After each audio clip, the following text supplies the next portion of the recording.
Subscribe for the very latest. Play it, Daddy. So all right. So once again, in the small hiatus that we were on, I've been just trying to figure out how can we really hone in on a lot of parts of hip hop that I want to always enhance. And I got a new segment that I want to introduce called Hip Hop Cinema. There's been some classic hip hop movies in the last 50 years. I mean, we go back to Wild Style all the way up to Straight Outta Compton. Hip hop has been killing the game when it comes to hip hop, when it comes to movies, and a lot of y'all actors been upset because these hip hop people come in the game and they taking your jobs. Just saying. Now, one artist that came in the game and was already an actor was Tupac Shakur.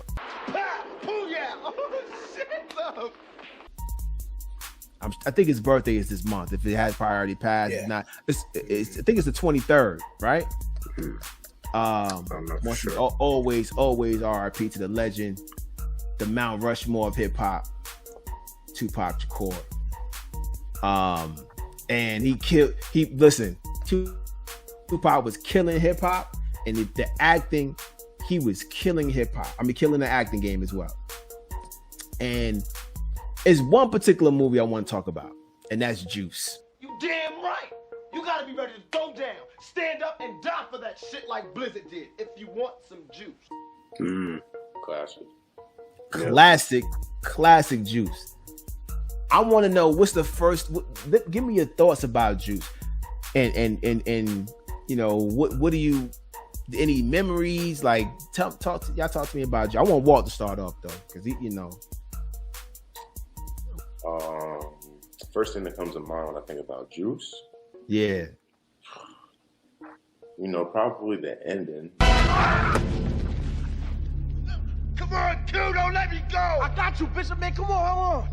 Q, don't let me go. Just hold on, man. I can't hold on, man.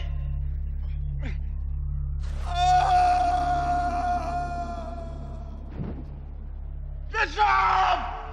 Yo. You got the juice now, man.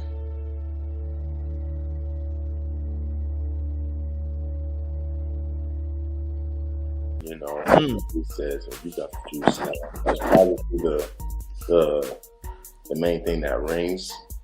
But that's my little brother. Shout out to my little brother. But that's like his favorite movie. It's one of my favorite movies. That cast in Juice, the four main characters, I've looked up as far as like how they all came together. Because Omar Epps and Tupac, I think they were like the younger ones that were like of that four. And Khalil Kane was like actually a bit older than the rest of them. I think so. And more season. The chubby kid, he's on Lean on Me. I can't think of his name right now, but he came from Lean on Me. I forget the other dude. I think I've seen him on stuff before, so I think they were more seasoned than Tupac and but I know he was the Omar Epps is the youngest out of all of them. Yeah. It's like it's not his first movie, is it? I think so. It is his first. I think so. Yeah. For his first movie, man, I'm like, dude, just killed that movie. But it's just seeing like it take place, because I believe it does take place in New York City, if I'm not mistaken. And then being able to see like that dynamic of, you know, four young black men growing up in the city, just growing up with like different situations, and just seeing how they were all just dealing with their own dynamic. You had Sam's, who was the one who actually, I believe he had both of his parents. I gotta tell my mother and father. But you see how his dynamic, you know, You seen how his dynamic was. And when you say Sam, you talking about the chubby kid? Yeah. I always call him Sam from Lean On Me. Come on, Sam. You can do it. Where's Sam's? Anybody see Sam's? Put your pants up, son. I tell you, put something in your head. Francesca, come here. What is he doing? Is that me? Can he do me? Does he have the juice? Let me get his name real quick before. Yeah, Go ahead, bro. We disrespecting bro Right. But and then Khalil Kane's character, he didn't. His father wasn't for real in the picture. You seen Quincy, his character, wasn't for real in the picture, and you seen Tupac's pops, who was in the picture, but his whole thing was he didn't want to become his father. Right. So it was a very, seeing how they all became friends. You seen one had a dream to become something, one didn't want to become something, and the other two was growing up too fast because Khalil Kane had a daughter. Right. In the whole thing, and seeing how they were just literally just growing up too fast. Like there was just so many things just going on in it. So that in New York, right there. Yo, man, it's to be able to capture that rawness. I was like, that movie is so good. It still holds up to this day. Like, it's so good. It does. Facts. His name is Jermaine Hopkins. There it is. Jermaine Hopkins. My fault. Yeah. Nah, Hey, I'm sorry. Hey, I'm sure he understands. But yeah, like so, Trim, what you think? What's your thoughts on Juice? That was a classic movie, man. I still remember when it came into the movie theaters. And when I saw it, it stuck with me, and it definitely. I saw the mix of good filmmaking with hip hop.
And it was a beautiful marriage.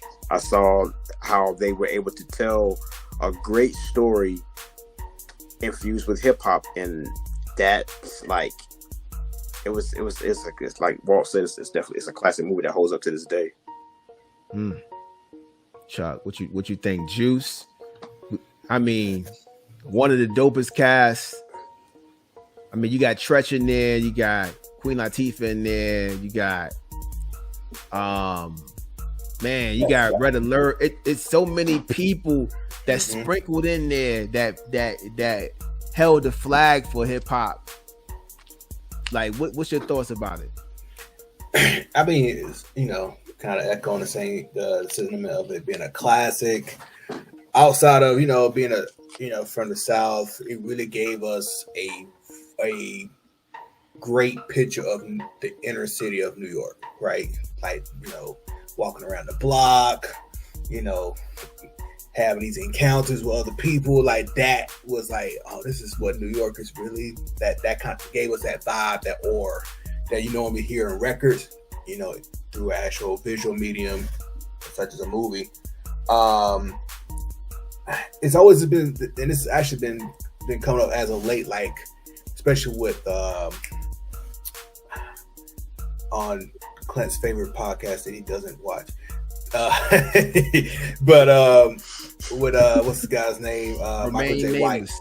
Remain nameless. I'm not gonna mention. We don't talk. Yeah, but I was listening, like, cause Michael J. White was trending for a hot minute because he mentioned about Tupac flipping back and forth after the film. So he was saying that, like, Michael J. White will hang out with Tupac a lot. They'd be playing pool, and they'd be like, people come up to him and say, "Is that Tupac over there?" And he'd be like, "Yeah, that's Tupac. This can't be the same one, the same Tupac we see on TV." Because he will be going back and forth literally in the same minute in conversation. You get the Juice version of Pac where he's gangster and all that, and then you get the empathetic, so, you know, I care about social justice's version of Pac. So it's always that kind of ongoing debate if he actually transformed the role or the role transformed him. You know what I'm saying? So that's been the interesting thing, because like the two things that stand out with that movie is that monologue he had in that kid in the living room area when they were just chilling, and then when he was right behind that locker.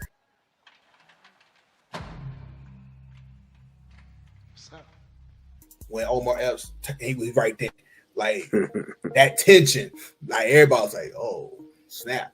And Pac had that. Pac had yeah, that. Man. Yeah. So it definitely a classic. There was a lot of good moments in there that, you know, that's just, you know, this stays with you. So, you know, anytime it come on TV, you know, I gotta watch it. I'm not going to he ain't pass it like Juice on. All right.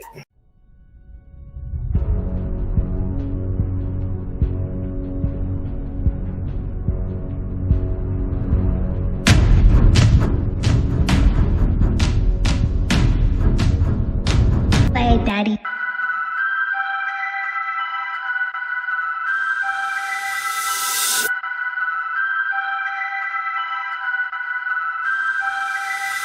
I got fear no man, just God, but it was God that gave me these bars. My pen is the paintbrush, notepad the easel. Been painting with a twist before, sipping with my people. Stacking lines, equal sign, this verse is the prequel to the man you hear before you flowing through your speakers.